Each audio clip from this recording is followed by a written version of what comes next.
Hello, ladies and gentlemen. What's up? It's Late Nights with Mark. How late is it? It's 11 o'clock. It's decently late. But yes, it's Late Nights with Mark. We're back. Due to popular demand. Due to begrudging popular demand, we are back. And the fact that I didn't have a memory card in my phone, but in the camera, but that's taken care of now too. Regardless. So anyways, few things. What are we going to talk about? Sports obviously is number one, so we're going to talk about that. NBA playoffs, ridiculous, San Antonio, Miami, the epic rematch of last year. I know there's people out there who have said that they felt that was a boring matchup because it was the rematch.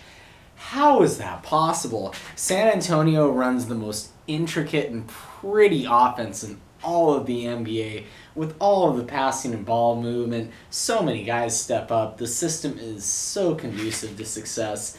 And it's all just basic basketball stuff. Pick and roll, set screens, give and go, kick off to the shooter in the corner. It's very nice stuff. Miami, they're the best team. They have LeBron.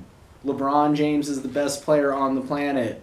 And over talking with people over the past few weeks, it's very disappointing and disconcerting to hear like all the people who still have so much LeBron hatred. And it's like, why? You don't like watching greatness or something? But regardless, there appears to be a lot of LeBron hatred still out there. And I'm actually going to go into that and delve into that into a blog post for West Coast Bias pretty soon right there. But yeah, it's just, it blows my mind here. People like, oh, well, you know, the decision still kind of bothers me.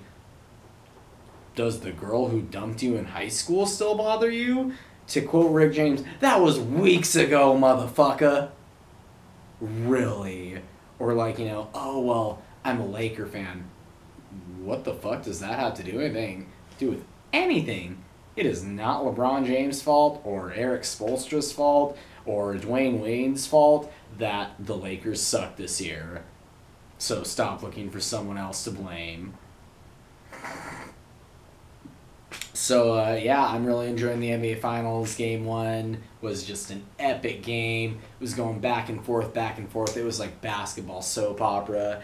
You know, obviously we know about the air conditioning in the AT&T Center in San Antonio. It was like 90 degrees inside the building, and LeBron cramped up.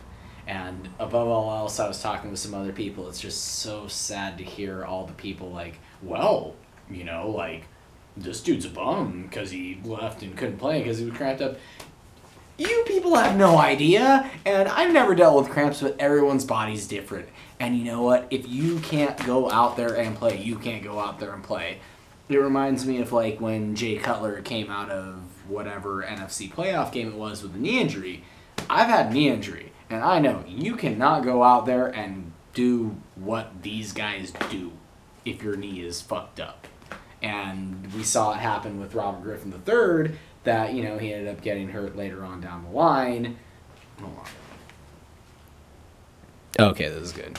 Yeah, Griffin got hurt down the line, and his knee just exploded on national TV. And for Cutler, it's like, oh yeah, that's why I didn't go back there in the game. I'm sipping a little Kona Ale, Indian Pale Ale, IPA. Some nice shit. Not the best IPA ever. It's a good IPA. It's solid. No quarrels or qualms about it. But other thing, the Kings, the NHL playoffs. Wow. As you guys all know, I'm not normally the biggest hockey fan, but this has been some pretty intense shit. This is the most exciting hockey I've ever seen. This team just does not die. The comebacks are insane. Down 2-0 in the first game. Down 2-0 in the second game.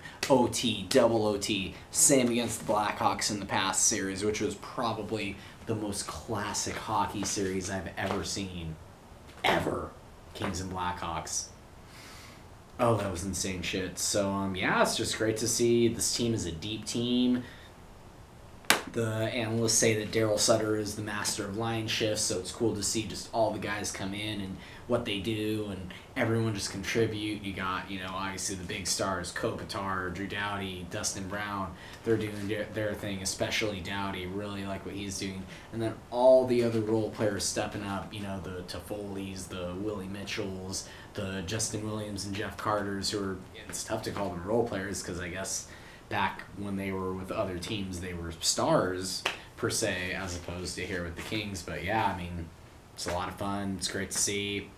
Fully want to believe in LA and that the Kings will do it, and I truly enjoy it. But yes, the other thing that everyone wanted to see on this video was my Coachella review.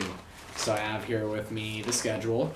And definitely, won't go so much into piece by piece what we did and saw, but more like just what I'm listening to and the impact it's had since we've been to Coachella.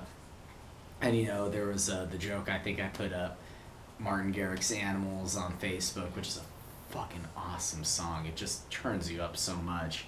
Everyone's like, Mark's just listening to EDM now, but that's not necessarily true because all of the bands that I've liked have always incorporated electronics and synths, whether it be Linkin Park, Muse, Smashing Pumpkins.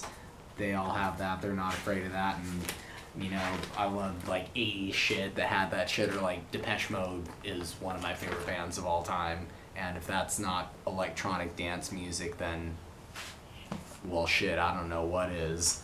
But, yeah, let's see. Friday, the first day, we got in there with AFI.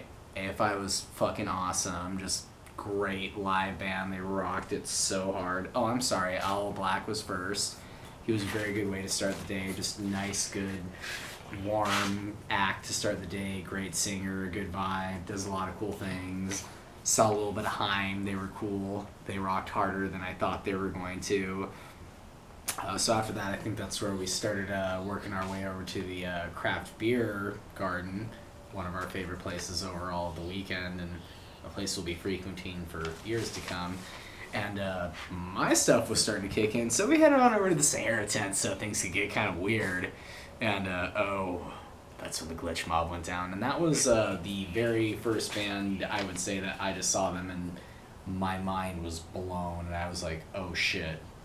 I need all of their albums. I need them on my Pandora immediately. It was tremendous, mind-blowing experience. And when I listen to the Glitch Mob, I definitely hear a little bit of a Linkin Park influence in there, and other hip-hop influences and stuff too. And that's pretty much right up my alley. And kudos to the people I was with for knowing that that would go over very well. Then yes, we tried to mob in for Martin Garrix. That didn't happen. It was too crazy, but that's okay. We're gonna see Martin Garrix at Hard Summer, and it's gonna be awesome. But then I got back into the tent for Zed. Zed was fucking awesome. He's poppy as fuck, but dude, I danced my ass off. It was amazing. Love the shit. I would love to go see him again, or see a DJ set of his in Vegas or something. Pow's over here trying to make a scene. Pow, what do you want? Say hello, Pow. Powie? Oh, Pow. Get out of here. Okay.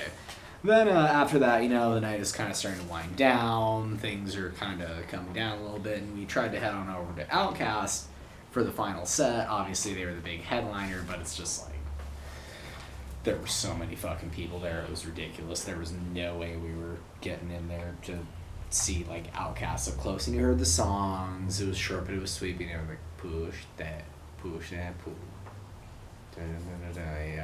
Miss Jackson, they did. Great song.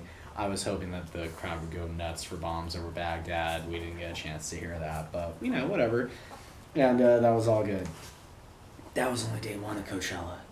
And that's how crazy this shit was.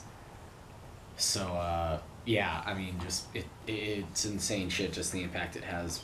I'm gonna get on to the next day eventually, but just day one, blows your mind. And to me, it was kind of funny, because I went in there kind of thinking, oh, who knows, maybe this is just gonna be a once-in-a-lifetime thing, and I'm not gonna do it ever again, and I'm fucking sold. I've obviously already got my ticket for next year, so I'm ready to go on that. And what I would encourage everyone to do is go out there and check it out at least once. It's just a great festival, a great time, just one of the best things you'll ever experience, and more I